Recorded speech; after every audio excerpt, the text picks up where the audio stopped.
deserve the award. Actually, you deserve the award, because without you, this wouldn't be possible.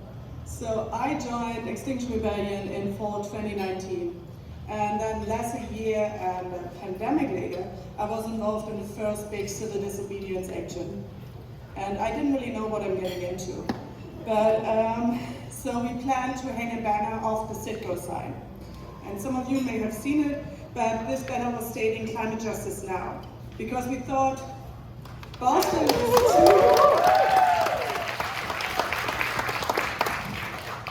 So we wanted to make it visible from the game that was going on in Fenway, and we wanted to make sure that people actually understand that Boston is too progressive and too sciencey to be represented by a fossil fuel company in 2020. So a little makeover was necessary. I got into the role of jail support. It kind of fell into my lap. I didn't really know how, but I couldn't risk arrest because of my immigration status. And I really didn't know anything. In fact, I was intimidated by the executive branch in the US. As an immigrant, you know, the smallest mistake, they twist your arm, and that has huge consequences. So I didn't really know any legal terms, how the jail system worked, what's even the difference between a misdemeanor and a felony. No clue. And that was the first of many times that we started to work with Jeff Foyer.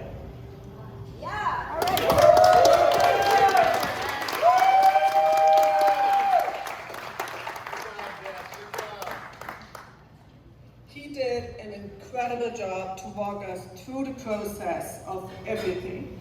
This action became a huge success. We went viral on Instagram. We even got attention in the international media for this. And of course, everyone got out of jail at 3 a.m. in the morning and was ready to go to show up in court at 9 a.m. with a nice suit on.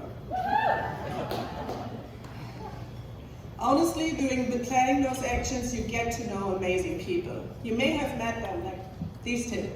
You may have met them before.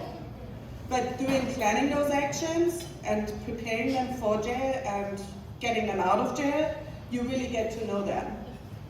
You get to know everyone has their own little anxieties, their preferences for snacks when they get out of jail. But all of them rely 100% on the support that you keep their belongings safe, you will be there when they get out of jail to bring them home, and you make sure you communicate with their loved ones. You feed their plants, water their goldfish, whatever is needed. But most important of all of these things, what I do as jail support is really aligning with what you do in the NLG.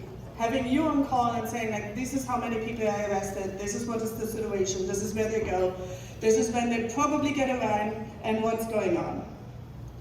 And many, many other actions followed. Let it be a boat in front of Governor Baker's house in Swampscott, the attempt to paralyze the rush hour in the Boston Financial District, blocking a private jet company in Bedford, or more recently, a bunch of sit-ins in the State House to advance no new fossil fuel structure in the state, or various action in opposing the East Boston substation. Every action we plan with the lawyers and the legal observers from NLG, they are very generous with their time, their knowledge, and their expertise. They sit through countless preparatory nonviolent direct action trainings, answer many legal questions in personal circumstances, and go through even more what-if scenarios. The NLG has been representing us for 4 years now, through 12 actions that involved arrests, representing more than 75 legal cases, and more than 150 climate rebels trained. But paramount to all the stats is the emotional clarity and comfort that the NLG provides. The climate crisis is a daunting issue. To know the realities of what our planet will face without drastic sweeping action is scary. If you're willing to climb the Citgo sign 13 stories high, or lock into metal barrels in the middle of the road, or confront state police in the governor's office, or to block an intersection with a giant pink boat, and then you don't see your legislative leaders taking the action that science necessitates, you can really feel very alone and isolated. Balancing the intimidation of the legal system with the emotional burden of climate change. to know that there is a group of lawyers who believe in what you're doing and understand the importance of the action you're taking, so much so that they're willing to provide representation to you with such professionalism and care, it makes you feel less alone. It makes you understand the importance of a society using their unique skills and their knowledge to tackle really hard things together. It's one of the most beautiful things I've experienced in my life.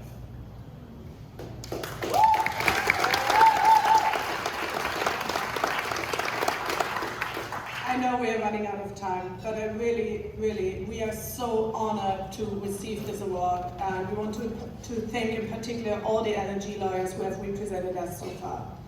First and most of all, Jeff Foyer.